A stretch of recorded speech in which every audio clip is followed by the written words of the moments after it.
Maithili express की शानदार प्रस्तुति।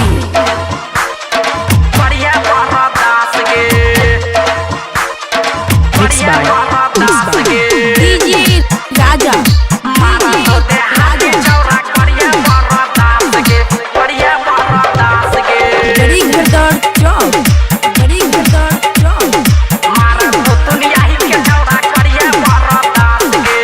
रिकॉर्डिंग स्टूडियो बलुआ।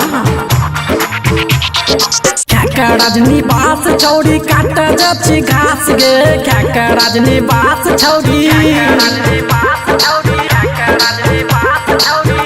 रजनी बास छौरी काट जाची घास गे मार तो देहाती छौरा करिया बरदास गे मार तो पूरी के छौरा करिया बरदास गे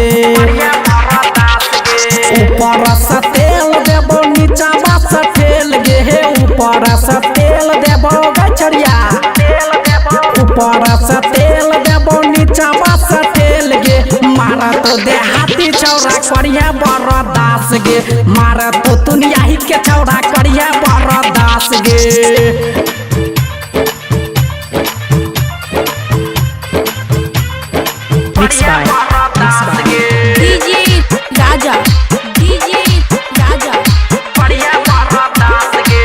रिकॉर्डिंग स्टूडियो बलुआ।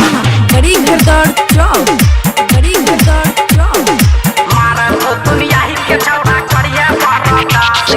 पहिला ही रात में तोड़े देव सिल गे पहिला ही रात में गछड़िया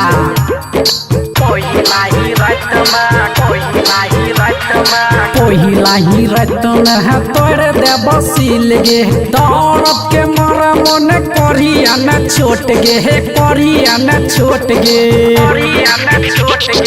होठवा के लाली छौरी जतो सब चाट गे होठवा के लाली गछड़िया होठवा के लाली छौरी जतो सब चाट गे मारा तो देहाती छौरा करिया बरदास गे मारा तो पुलिस के छौरा करिया बरदास गे।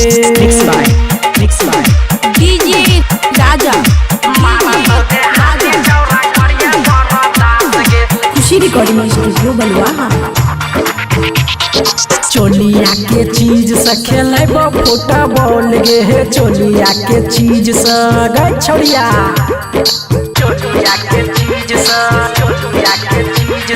चोलिया के चीज से खेलब फुटबॉल गे 500,000 छोड़ी देबो जरूर गे देबो जरूर गे केसी बलमुआ छौरी बुझ गेल बात गे राइटर मर्जीत छौरी गछड़िया केसी बलमुआ छौरी बुझ गेल बात गे मार तो देहाती छौरा करिया बरदास गे मार तो पुलिस के छौरा करिया बरदास गे। ख्याका रजनी बास छौरी काट जाची घास गे ख्याका रजनी बास छौरी ख्याका रजनी बास छौरी काट जाची घास गे मार तो देहाती छौरा करिया बरदास गे मार तो दुनिया ही के छौरा करिया बरदास गे मारा तो पूरी के छौरा करिया बरदास गे।